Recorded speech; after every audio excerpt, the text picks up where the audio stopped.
Hare Krishna. Thank you so much for this wonderful opportunity to speak about Narottam Das Thakur. It's a pleasure for me and purifying, and I hope it will be also for you. Savanchikopa Turubhyascha Kripasinabhyevacha Patitanam Bhavanebhyo Vaishnavebhyo Namo Namaha. Well, big subject matter. The glories of Narottam Das Thakur are vast. And we don't have a lot of time. So I'll try to just hone in on a few specific things.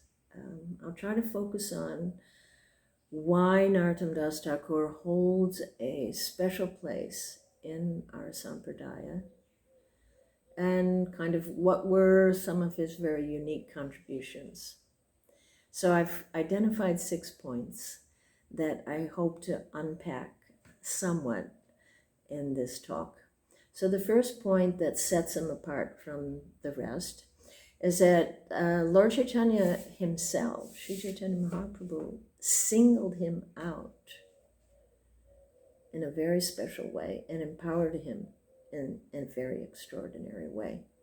So to explain that a little bit. And the second point that sets him apart is that he became famous for demonstrating deeply loving relationships with his gurus and his friends.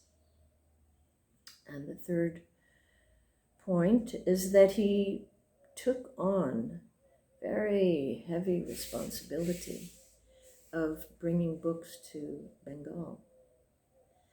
And fourth point, which we're probably all aware of, is that he became an incredible songwriter like no other. And the fifth point is his special contribution of inaugurating the Gaur Purnima festival. And the last point I want to discuss is how unique and amazing were his departure pastimes. So we'll start with the first one, which is how Lord Chaitanya singled him out and empowered him in an extraordinary way.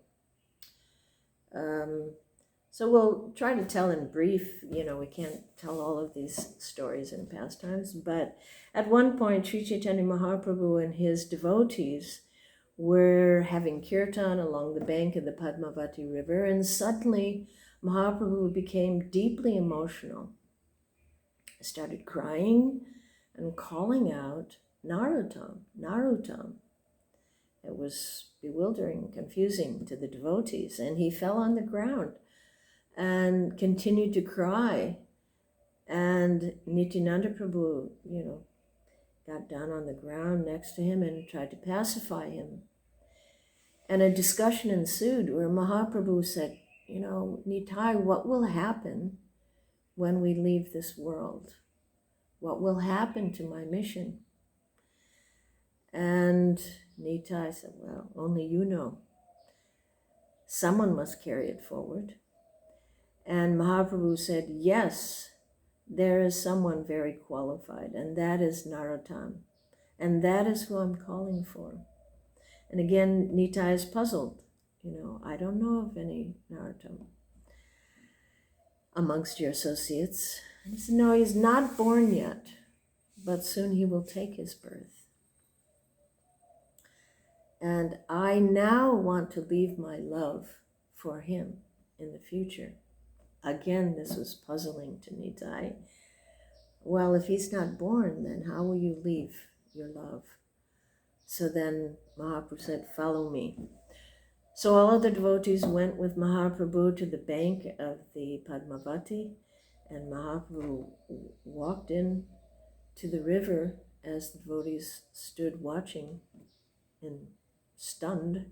And they saw the water rise very high up and waves started to come. And the Padmavati Devi actually appeared before the eyes of all of them. And Mahaprabhu told her, I want to leave my love with you. And for Narottam, in the future, you will give it to him. She also was puzzled. How will I know who is this Narottam? Said, you will know. Your waters will rise up in the same way that they're rising today. And you will know. And you simply give this love. I mean, this is very mystical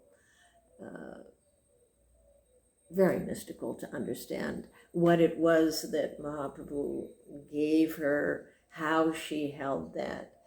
And but nevertheless, somehow this transpired. And of course, amongst the devotees, everyone was, word spread, far and wide. This amazing thing happened. They all saw it happen. So they were waiting. Well, who is this person that will take birth? So, I mean, one thing about this particular pastime that I find interesting is that it shows us how Lord Chaitanya, even though he didn't really create a movement, a mission, physically, he didn't write books, but he orchestrated everything very, very carefully so that his mission would unfold as he desired. And there's so many examples, like when he sent Lokanath to Vrindavan. This was his plan, to revive Vrindavan. At that time, it was the forest mainly, and instructing Rupa and Sanatan, and that they should write everything, and telling them what to write. And then he instructed Lord Nityananda and Haridas that they should stay in Bengal, and they should preach. They should go door to door. And in so many ways, you see that although Mahaprabhu didn't write himself, just, a few verses, but he really orchestrated everything for the mission to unfold. And I find that comforting, that this is how it works, on through the ages. One acharya after another, they unfolded further and further. And this is all being orchestrated by Lord Chaitanya up to today. And, that Mahaprabhu's plan is inching forward, and he's orchestrating that. And we're part of that. And so it's interesting and enlivening, ecstatic, actually. So as Mahaprabhu predicted, Narottam was born soon after in the town of Khetri. And he was born to Krishnananda Datta and Narayani, and Krishnananda was a king of Khetri. So he was born into wealth, and his family was very pious, very much loved. And so he immediately became the darling Rajkumar Narottam of the entire town. Of course, his parents, he was the only child. And it was apparently later in life that they had him. So the attachment, very, very strong. And the love that flowed to him was very strong. And as a child, he captured people's hearts by showing his very devotional inclination. In those days, people, what they did in the evenings was they went to pravachans, they went and listened to sadhus speak. So anybody passing through Khetri, they'd speak in the evening, and Krishnananda and his wife would take Narottam by the hand, and he would sit next to them. And everyone marveled at how he listened so intently. And his parents were so charmed. Such a good boy. He will make a good king. And soon, one very great sadhu named Krishnadas, who was one of Chaitanya Mahaprabhu's associates, he came to stay in Khetri, and he saw Narottam's attraction for hearing about the sadhus. And so he started coming every day to the palace, and he told Narottam everything about Mahaprabhu's mission, about Rupa, Sanatan, all the devotees, one by one. He told everyone stories, and Narottam lived to hear these stories. He was riveted, and it wasn't just a it wasn't childish or casual interest. It was an obsession, and that he couldn't think of anything else. And so, as parents, after a while, they're like getting worried. It's a bit extreme. So Krishnananda, he told Narottam, Narottam, it's nice to hear about these sadhus, and we want to worship them, but we have our duties. We can't become like them. But Narottam was, in his mind, even though he was just a little boy, he was thinking, well, I think I can, and I think I will. And so he had this determination, and he kept hearing at every opportunity. And of course, Krishnananda Datta didn't want to disappoint. He didn't want to make an offense to the sadhu, so couldn't really tell him, don't come anymore. So Narottam continued to listen until one night he had a dream, and Sri Nityananda Prabhu came in his dream, and he told him, instructed him, Narottam, wake up, go to the bank of the Padmavati. Sri Chaitanya Mahaprabhu has left the most marvelous gift for you. Please go there now. And Padmavati Devi will give this gift to you. So Narottam, in the dead of the night,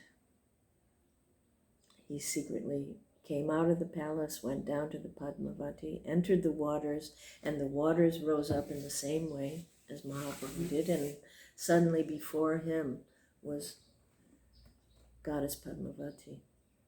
And she gave Narottam this love of Mahaprabhu that was left with her. I mean, such a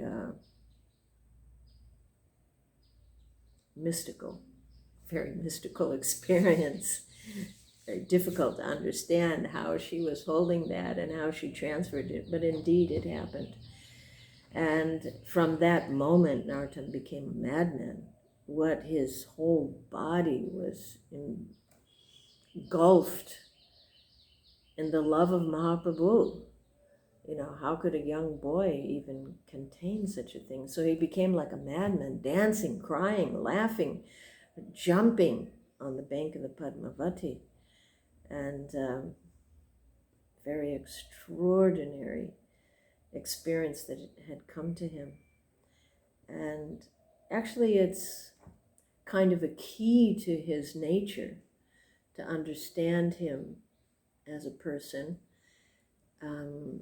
That what is it that came into him? Really, Mahaprabhu is the embodiment of selfless love, that he came in the mood of Srimati Radharani. That is the mood of Mahaprabhu's life.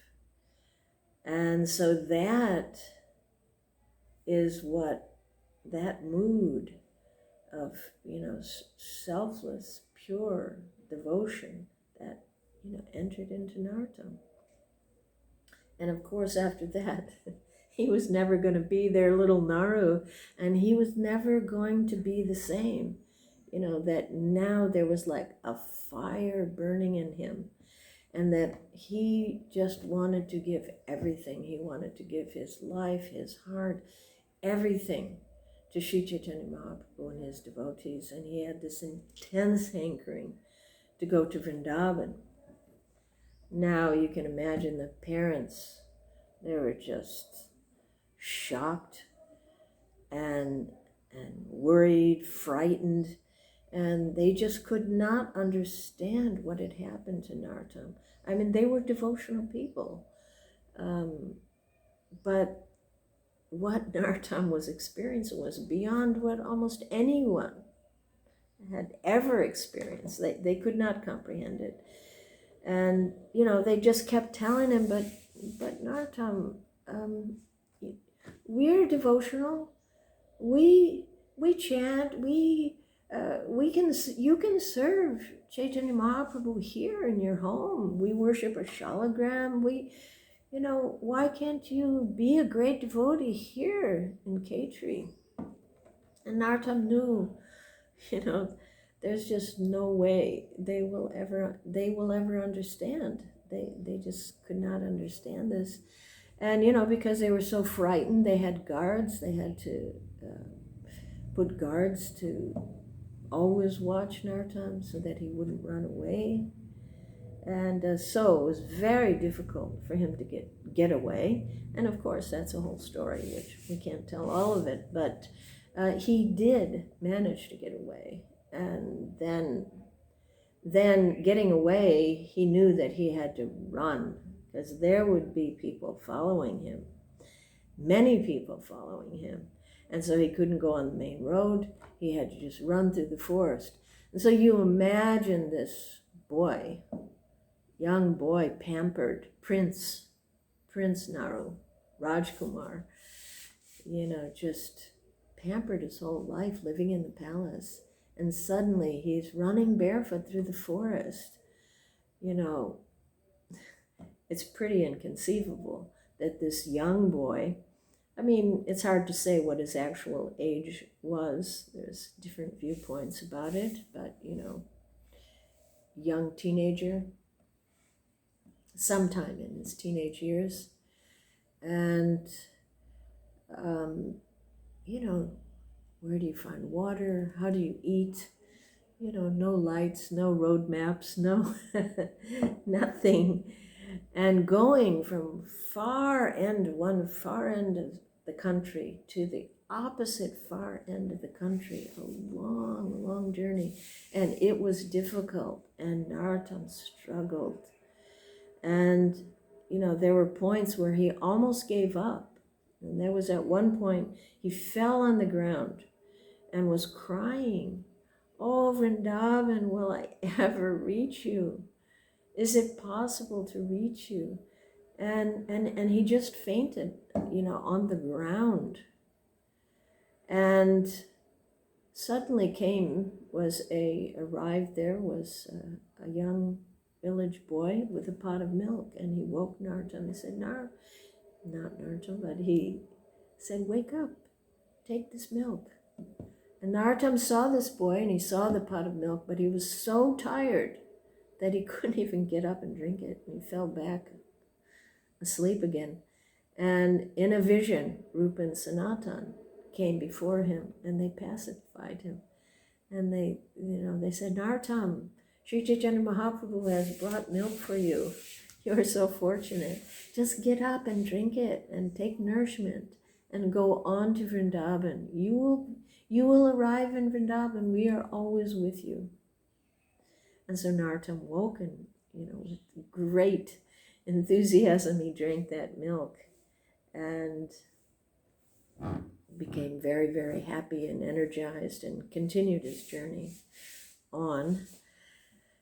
And, well, indeed, it's a lesson also, this little pastime, that, as Prabhupada used to say, that it's not easy to get a ticket to Vrindavan or to get to Vrindavan, that even such great souls, they face big struggles and disappointment, so of course, we, neophyte devotees, we will also face our struggles and our disappointments, and sometimes we might feel like we're crawling through the desert of anartha nivritti. But, we can take heart that, you stay on the path, and our eternal well-wishers, they will give help, and they will provide some nourishment in one way or another. And so Narottam continued on, and he made it to Mathura, and there, the ecstasy was just like his dream come true. Finally, he arrived, and there he was hit with tremendous disappointment to find out that Rupa and Sanatan had left the world not long ago. But again, he got help from a devotee in Brahmana in Mathura, and he also had another vision in which all of the great souls who had already left the world, they encouraged him on, so he continued on to Vrindavan. And interestingly, as he ran across the whole country to get to Vrindavan, but when he started to get really close, he started to get very nervous, and he started to walk very slow, coming before all these Sunal B and this sacred Dham and all these great souls. Will they welcome me? Do I deserve to even be there? And so it's kind of a beautiful mentality that naturally comes upon someone who's about to come before greatness, real greatness, that you feel smaller and smaller as you come before this great personalities and great sacred Dham. And probably, many of us have experienced in some small ways, when you're coming to the Dham, or when you're going to meet some, spiritual master. Or I remember when Prabhupada came to Paris, I just wanted to see him or be with him, or, but I was a pujari. Pujaris are busy, and so I was missing out on all the things, the morning walks and so many things. And I just said, I really want to see Prabhupada and be with him close. And then finally, the last night, before Prabhupada was going to leave, I had the opportunity. Someone said, now go right now up to his room. So then I started to go up the stairs, and then suddenly I started to go really slow. I just became overwhelmed with fear. And I felt as I slowly started walking up those stairs, I just felt so unqualified. And I felt like I was getting smaller and smaller, like some little mouse that was going to crawl into his room, So, it's natural. But of course, when Narottam arrived in Vrindavan, he was welcomed, with wide open arms by all the devotees, especially Sri Jiva Goswami. And because they knew that they had heard about him, and they knew he would come. And so his dream came true. There he was in Vrindavan with all these amazing devotees. And so that was the unpacking of the first point. Then the second point was that he became famous for his loving relationships with his gurus and his friends. And so then that became apparent in Vrindavan. That manifested when he was in Vrindavan. That soon after his arrival, he met Lokanath Goswami. And immediately upon seeing him, his heart just exploded. And he understood, this is my spiritual master. This is who I want to give my life, my heart, my everything to. Now, as most everyone knows, because it's very famous, that Lokanath had, he'd made a vow. He didn't want to take disciples. He didn't want to be famous. And so Narottam had to, but he wouldn't give up. He wouldn't give up. He said, I've given my heart. It's already been given. I can't take it back. So eventually he broke down the barriers, and Lokanath had to surrender to the love of Narottam and break his vow. I mean, breaking a vow, that's a big deal for some sadhu. But Narottam got Lokanath to break his vow. And then at his initiation, Lokanath said, now I want you to go to Jiva Goswami, and he will train you. He will teach you. And because Sri Jiva Goswami, after Rupa and Sanatan left, he had been shouldering, the whole mission of Mahaprabhu fell on his shoulders. The finishing and the building of all the temples, the taking care of all the books, copying them, writing his own books, everything fell in his lap. And so he also understood that apart from all of these things, that if he didn't train the next generation, younger people, then what would happen to the mission? So he opened the first school, I think it was called Rupa Vidyapith, and he took students and trained them in Gaudiya philosophy. And so Narottam became the Shiksha disciple of Sri Jiva Goswami. And again, their intensely loving relationship unfolded with also the other students. There, Narottam met Srinivas and Shyamananda, and they became lifelong friends. Later, he also had a very, very dear friend, Ramchandra Kaviraj. And these friends were his support throughout his life. So he's famous for that he was so loving, to not just his gurus, but also his friends. And they stayed with him throughout his life. And so he showed us, what Vaishnava relationships can be and how deeply loving they should be and how they can be a support for someone's entire life. So that's another unique feature of Narottam. And the third point that I wanted to unpack was how he was given this most important and very, very heavy responsibility of bringing books to Bengal. Now, Narottam was living in Vrindavan, not thinking he was going anywhere, and he had a perfect life amongst the greatest souls. And he was really living in Vrindavan. He wasn't on the surface. He was actually in Vrindavan. He sometimes saw Krishna. He sometimes heard Krishna's flute. He understood his spiritual identity. I mean, he was in Vrindavan, and he had no intention of ever doing anything else. And then there was very suddenly and very a huge and unexpected change. So at one Kartik festival, it was during Kartik, and it was coming up to Kartik time, and Sri Jiva Goswami announced that he wanted to have a big festival. So Narottam, Srinivas, Shyamananda, they went out everywhere, far and wide, Radhakund, Mathura, everywhere, to all the great devotees, and invited everyone to come. And everyone wondered, what's up? Why is Jiva Goswami calling everyone? So they suspected something special was about to happen.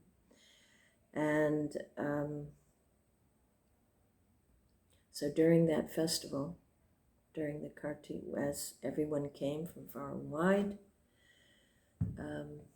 Sri Jiva Goswami stood up and he announced that for so many years, we've been stockpiling books here in Vrindavan. We've been writing and just piling up books. Now it's time for them to go out. The devotees, all of Mahaprabhu's devotees in Bengal, they're starving, waiting to hear all this nectar. So I want my best disciples, Srinivas, Shyamananda, and Narottam, to take these books. So this was, wow, they were stunned. They were stunned. First of all, to leave Vrindavan, well, that was a shock. And then, on the other hand, such a glorious and important mission that they were to be entrusted with was such an honor, so they were all kind of just ripped in two. That, wow. Although they understood that we're going to have to surrender to this. And however difficult it was to leave, to say goodbye to Vrindavan, imagine, they didn't know, would they ever see Lokanath, Sri Jiva Goswami, any of these devotees again? And Narottam didn't. So that leaving, what it must have been like, it's inconceivable, inconceivably difficult. And the journey itself, how difficult that would be, because it was dangerous. I mean, again, they had to walk, with this bullock cart and this books through very dangerous situations.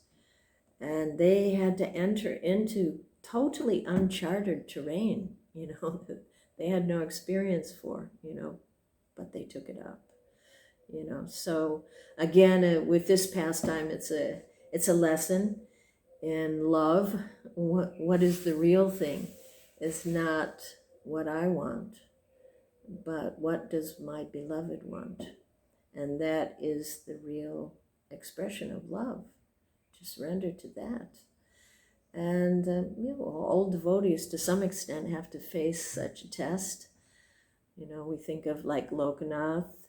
He had to go to Vrindavan. He had to leave Mahaprabhu in Navadvip. He didn't want to do that. And you think of Srila Prabhupada, he didn't really want to leave Vrindavan. And then Prabhupada, he also expected his disciples that they would surrender to things that he wanted and they didn't necessarily want. Like one time Prabhupada was on the train with his devotees, and it came up that maybe it was a good preaching field somewhere, maybe it was Delhi, I'm not sure. And he told Gurudas and Jamuna and maybe a couple others, he said, oh, you should get off here. You should get off here and open a temple. So, while the train is paused, they have to grab their belongings and get off into the unknown. It's pretty, wow. And they did it, Then you think of someone like Tamal Krishna Maharaj, just go to China. There's nothing there. And Prabhupada said to do it, so, he did it. Then there's Mandakini. He's such a wonderful devotee. Prabhupada said, would you go to Russia and marry this person that's not even a devotee? Prabhupada met one person when he went to Russia, and he wanted to make him a devotee. And so he said, would you go marry this person? Yes, Srila Prabhupada, if that's what you want. Whew. So we, well, are we ready to do these kind of things, to express selfless love? It's not an easy thing. So, they actually, in setting off with all those books, they really had no understanding whatsoever what this journey would mean in the long run. They didn't know where would it go. We're just carrying these books.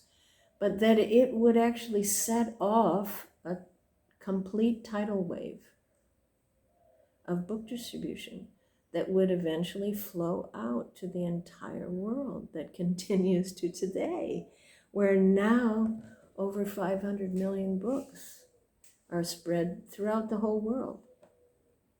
I mean, probably Narottam, Srinivas, and Shaman, they could not even have dreamed of such an outcome, you know. Yet, you know, they just did it, not knowing what the result would be. Just, this is what our gurus want, and we just do it, you know. And we, you know, similarly, we don't know how our service is going to impact the world in the future. And Prabhupada said it will. And so we just have to have faith, you know, in the service to our acharyas and Lord Chaitanya's plan. And things will unfold as the Lord desires. He's orchestrating it. So somehow, you know, the faith that those things will happen. And so then I'll move on to this fourth point about him becoming famous for his songwriting, you know, which is really a part of our daily life. You know, we connect with him every day, you know, the songs we sing. And I mean, we know how Srila Prabhupada, even though Prabhupada didn't talk that much about the life of Narottam Das Thakur, he didn't really tell us that much, but he quoted his songs literally thousands of times. I think I did a search once, it was like over 2,000 times. Prabhupada said, Srila Narottam Das Thakur said, Srila Narottam Das Thakur said. So we know that he was very important to Srila Prabhupada, and very important to our whole sampradaya, how he became, you know, to write these songs, how he started writing these songs, you know, after this very harrowing journey. We won't go into it, but wow, they were faced with the loss of the books, and then again, finding of the books. And then, you know, Narottam arrived in Khetri, and he has to think, well, now what to do? How can I share all these jewels of the Goswamis, all this philosophy? How can I share it with the most people? How can I spread it amongst the ordinary folks? And so he had to think, you know, he had to make an innovative strategy and, you know, make a plan that would be effective, you know. And part of that plan was to write songs.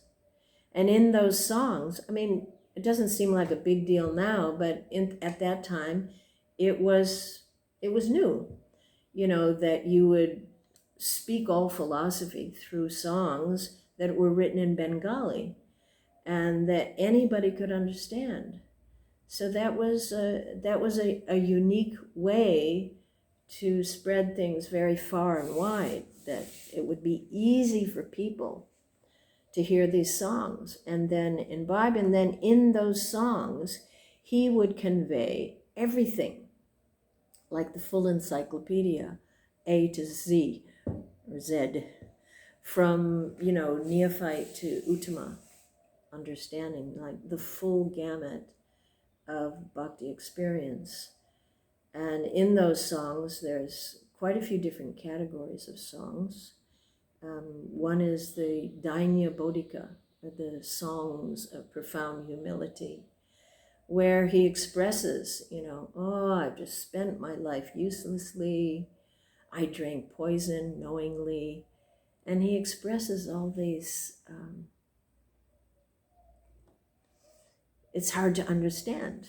It's a mystery how he could feel so lowly. But this is something that it's called dainya. It's not ordinary humility. It's part of prema. And both dainya and prema, you don't have one without the other. They come together, you know. But these, although it's difficult for us to understand, we should know that these kind of songs, they're nothing to do with low self-esteem. They're ecstatic expressions, not miserable, and they're empowering, and they're not discouraging. So it's very intriguing, you know, these profound spiritual states that are, you know, hard for, you know, at least myself as a neophyte to comprehend. And then there are songs of lalasamai, songs of longing and greed, where he's asking again and again, when will tears come to my eyes? When will there be shivering in my body when I chant? And he expresses again and again, this intense hankering. But again, that is not, the hankering and lamentation of this material world. It's a special kind of ecstasy that Srila Bhaktivinoda Thakur also expresses so frequently in his songs. And it's really an expression of Vipralamba Seva, which is the hallmark of our sampradaya.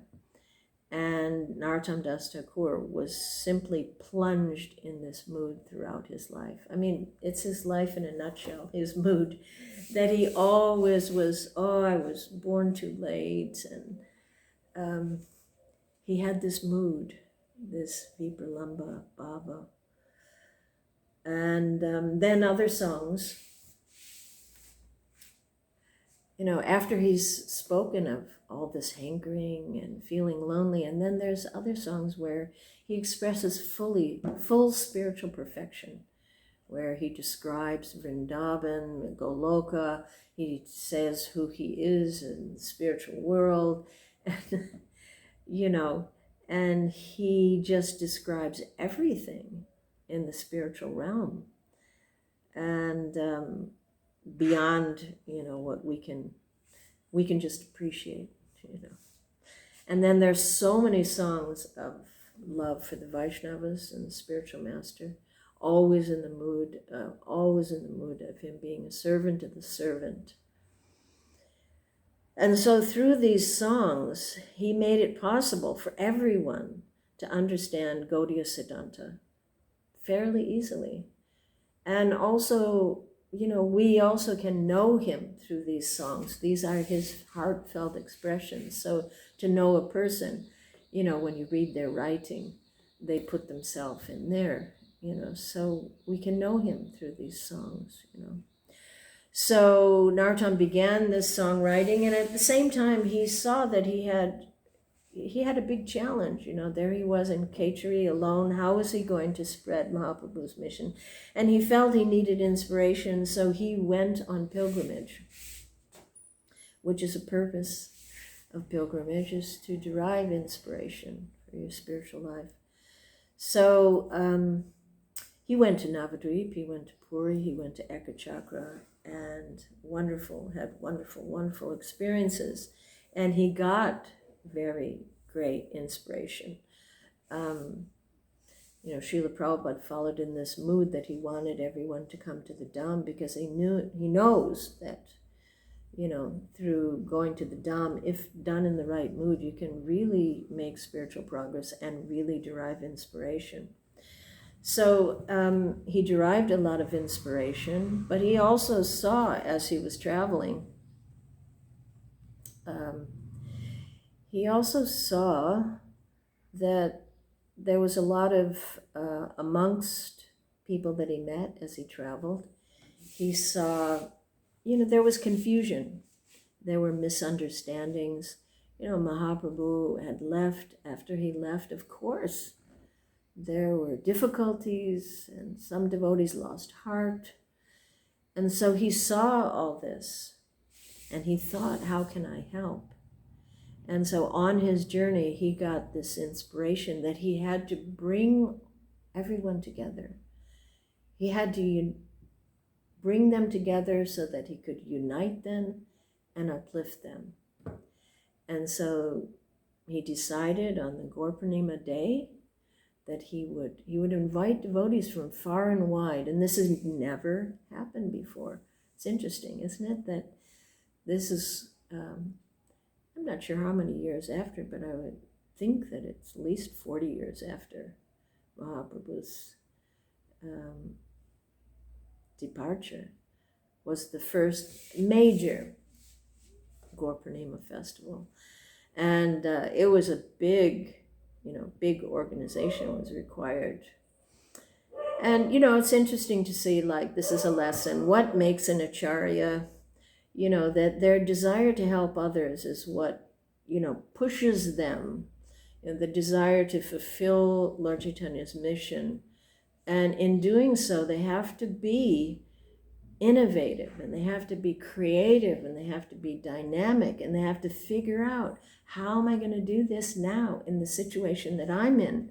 You know, Lord Chaitanya did that, Rupa and Sanatan, Bhaktisiddhanta, and I mean Srila Prabhupada, he just completely broke the mold in opening up everything to the whole world. So, you know, step by step, each acharya tries to, you know, open things further and further for the people of the world. So this was Narottam. This was something new. It hadn't been done. It required big organization. And Srinivas had his doubts, like, Narottam, you've never done anything like this. But Narottam got a big help from his cousin Shantos Dutt, who became the king of Khetri instead of Narottam. And got a lot of support, and Srinivas came, and all his friends came. And all these devotees came from far and wide. And Narottam prepared himself by developing a special new style of kirtan called Garanhati. So as this festival, when devotees came from far and wide, it was mega, huge festival, huge preparations were made. And the height of the festival, Narottam came before everyone, and he began this special kind of kirtan that was so intense and so pure that, like lightning flashing in the sky, suddenly all of the Panchatattva and all the associates of Mahaprabhu, they appeared there amongst all the devotees, and everyone could see them, and they danced with them. And, you know, you could have a very, very long class just talk about that. But for this, Narottam became the king of Kirtan. And of course, this new style was very beautiful, but it was not about that. It was about the depth of his love. I have a quote from Srila Bhaktisiddhanta Saraswati Thakur that explains, well, what is that real pure chanting that could actually bring the Lord into your presence? And so Bhaktisiddhanta says, I'll read this, you cannot vibrate the holy name simply by moving the lips and the tongue. The pure name of Krishna is not lip deep, but heart deep. And ultimately, it goes beyond the heart and reaches the land of Krishna. And when Krishna comes down, the name comes through the heart and moves the lips and tongue. And that vibration is the holy name of Krishna. So this is Narottam's style of chanting. And so what a wonderful thing he did for us, that imagine the impact on our life today. Srila Prabhupada kept this tradition alive of having big Gaur Purnima festivals, and they just grow and grow and grow every year. It's amazing, actually. So these are not, this is something done long ago that we're benefiting from. So we have to know, thank you so much to Narottam Das Thakur. What would we do without our Gaur Purnima festivals? Wow. So then the last thing that's very unique about Narottam is his departure. And usually we don't talk about the departure so much, and you don't even hear, those stories are not really written down much, but with Narottam it is. And since it is his disappearance, really, it's so extraordinary that you just can't avoid talking about it. So briefly, after the Khetri festival, Khetri became famous. People started flooding into Khetri from far and wide. Everybody wanted to come there. Narottam installed 6 sets of deities there. They had a beautiful temple. And so it was bustling, it was busy. And at some point, Narottam felt that he needed a little solitude. So he and his dear, dear friend, Ramachandra Kaviraj, they made a little bhajan stali, just the two of them at a distance from Khetri. People still came to see him. And there they relished each other's company and Krishna Katha together. But then one day a letter came for Ramchandra Kaviraj from Srinivasacharya asking that he would come with him to Vrindavan. And so Ramachandra, his heart was torn in two. Of course, he knew that Narottam, as he grew older, was just getting more and more intensely burning in the fire of separation from Mahaprabhu and his associates. And Ramachandra's company sort of kept him alive. So he was afraid to leave Narottam. But, you know, your spiritual master, and he wanted to go to Vrindavan, of course. So Narottam encouraged him, no, don't stay here. Oh, fine. You know, but after he left, Narottam was plunged even more and more deeply into this mood of separation, and all his disciples were very concerned. They wanted to get him out of this mood. So one day Ganga Narayan Chakravarti, who was one of the prominent disciples of Narottam, he came to Narottam and he suggested, why don't we go to my house and we'll go for Ganga Snan.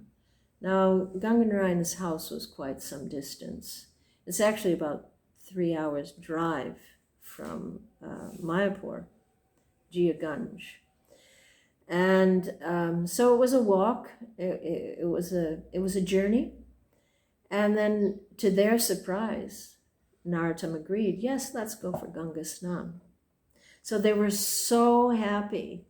They were just in ecstasy. They traveled so happily with him, and they came to Ganga Narayan's house. It's actually these kind of pastimes here. They're very similar to Srila Prabhupada's departure pastimes also. How he gave great hope to his disciples at one point.